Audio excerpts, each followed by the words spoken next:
on this episode, one thing I wanted to focus on was the actual Terminator series. Now, growing up, this was like one of my favorite movies of all time, which later became and turned into video games and apparel and all kinds of stuff. The main focus today on the arcade that I particularly remember the most is Terminator 2 Judgment Day. Actually, the game came up with two Uzi machine guns you could use, focus on rocket launchers and special abilities you can get in the game. It really meant a lot to me, man. Everywhere I went, we used to play it all the time.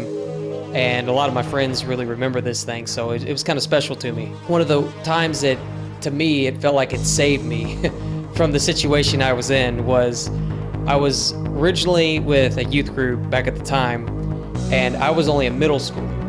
And the kids ahead of me were all high schoolers, so obviously they didn't care to talk to me or do anything like that. And then I remember wandered around the property looking for stuff, and I remember my mom giving me, I forget, it was like $20, $25, and I could get like apparel with this, I could buy food with this, and of course I just wasn't into anything there. And then all of a sudden, I was branching to the back of the property, and there was this wooded area.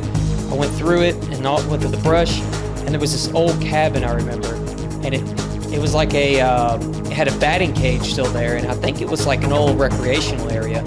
There was two arcade machines there, and I remember finding the Terminator 2, it was just like sitting there out in the sunlight. I was like, holy shit, I can't believe this is here.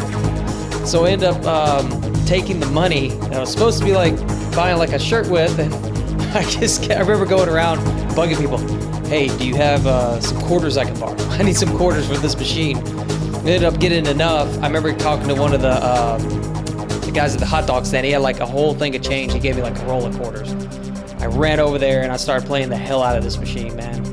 And I remember these kids who like came up there, and these guys are like behind me just going, man, look at this guy. He's ridiculously good at this. I was like, well, I played it just a little bit. Just a little bit. Today, it's really cool that I can honestly say I own the machine. I actually went online on eBay, and luckily this guy had one in mint condition. Everything still works on the cabinet, and I'm really impressed with it. I ended up finding that machine. It just kind of brought my expectations up, and it was really cool to reflect on that. So this machine in general really brings back good memories, and I'm actually glad I played it back in the day and actually owned one. So here's to the Terminator saving the day.